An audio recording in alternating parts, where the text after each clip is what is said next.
Hello, I am Davina, and hello to all of you bold, beautiful, brilliant, and highly evolved souls.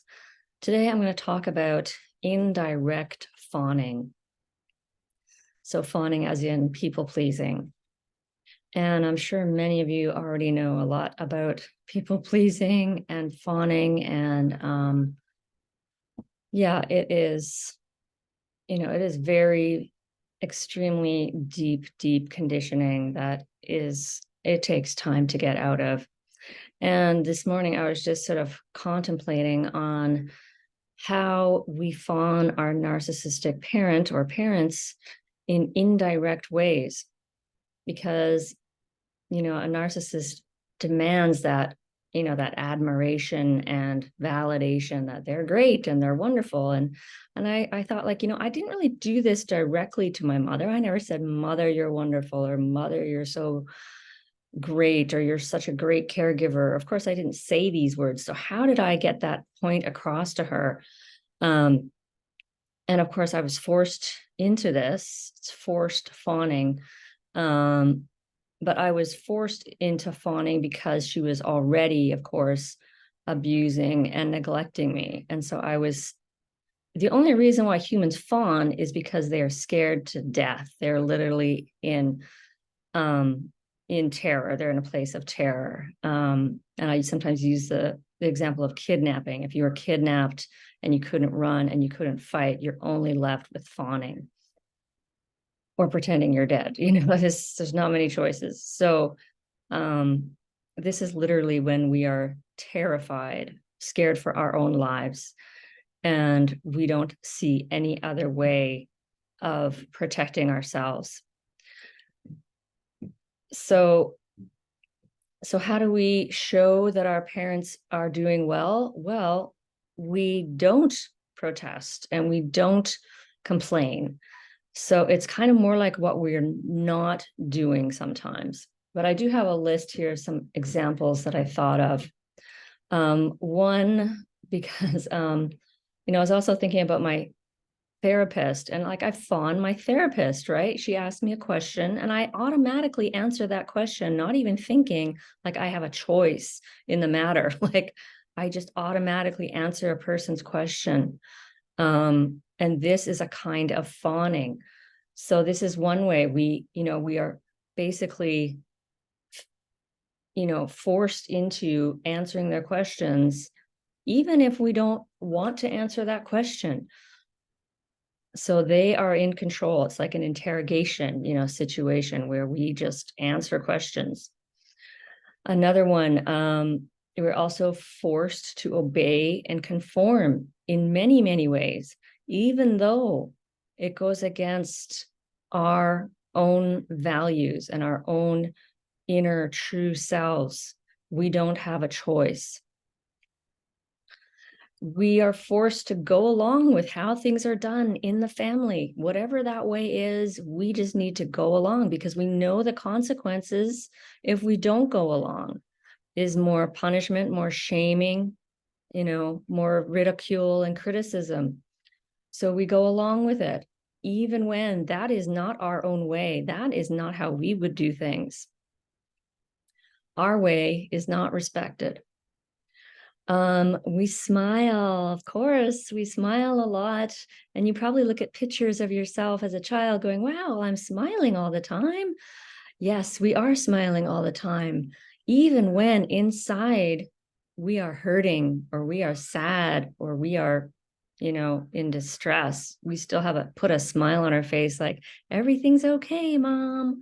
Don't worry about me. I don't want to be a burden. And I know you don't know how to handle feelings anyway." So, we don't have a choice. We know that this is the way to get our parents' acceptance. And, you know, um, this is what we know we need to do in order to get through our childhood. We know this instinctively, that we need to have some kind of connection, even if it's a really bad connection with an unhealthy person. It's better than, being like literally like exiled and being like, I think as Jay Reed said it, nothing to nobody. We are forced to act cheerful, right? It's a similar thing. It's even when inside we are feeling frustrated or angry or scared, we just have to put on this act like we're cheerful, because that's the only thing that's really acceptable. And you're not allowed to be too cheerful either. So it's really keeping this kind of even sort of slightly happy looking, kind of demeanor or whatever. We are forced to not protest their abuse because we've tried that already, and we know that doesn't work. We know that that just gets us more abuse or more neglect. So even when we're feeling infuriated on the inside, we can't say anything. We are defenseless in that situation. And I've seen it many times where a child has nothing they can do, that the parent is saying something to them like, what's wrong with you, or why are you overreacting to that, and they're and the child can't do anything. We are forced to not set a boundary, again, because we're scared. We're scared that's going to hurt their feelings, that's going to bring up their shame. Even when their behavior is very hurtful to us, we are scared that that's going to hurt them, that that's going to bring up their shame, and then they're going to fly into their shame rage. And, we don't want that to happen. Obviously, we're finding any way that we can to get through this and to protect ourselves the best way we can. Along the same lines, we're also forced to suppress our needs. Again, if we know that from the past experiences, like probably by the time we're 3, we've already learned this, that if we express our needs, mom or dad is not going to be very happy about this. They're gonna, call you a suck or something, or, say you're being unreasonable. And so, just, don't express that. And again, this would bring up their shame, bring up their vulnerability that they don't want to face. And I have one more here, and we are forced to also go along with how they want conversations to go. We are talked at, and we learn that no, we don't get to really initiate conversations. We don't get to share what we want to share about. We don't get to express ourselves freely. They are in charge of the conversation, and it's on their terms. So even if we want to share about something else, something deeper, something more meaningful, we know that they are not going to go along with that. They're going to shut you down. They're going to ignore you. They're going to walk away. And so your only choice, again, to maintain some sort of connection is to just, again, kind of go along, follow along with how they are wanting that conversation to go. And this is a sad fact that, and I think Gabor Mate talks about this too, that we have those 2 basic things. We have authenticity and we have connection. And as a child, connection ends up being the more important thing, because we could be authentic, but we're going to be authentic and completely ignored and neglected, which is going to cost us possibly, our lives, and possibly, we might be abused or even abused physically. So we need to, again, have some sort of connection, even if it's obviously it's a fake connection, because we're being totally fake. We are fawning our parents. And we're basically saying, yeah, what you're doing is fine. What you're doing is totally okay.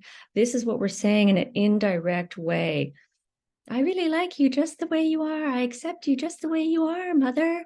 Yes, you don't need to show me any empathy. It's fine. This is what we're saying indirectly to our parents on a daily basis. Don't worry about me. You don't have to ask me how I was at school today.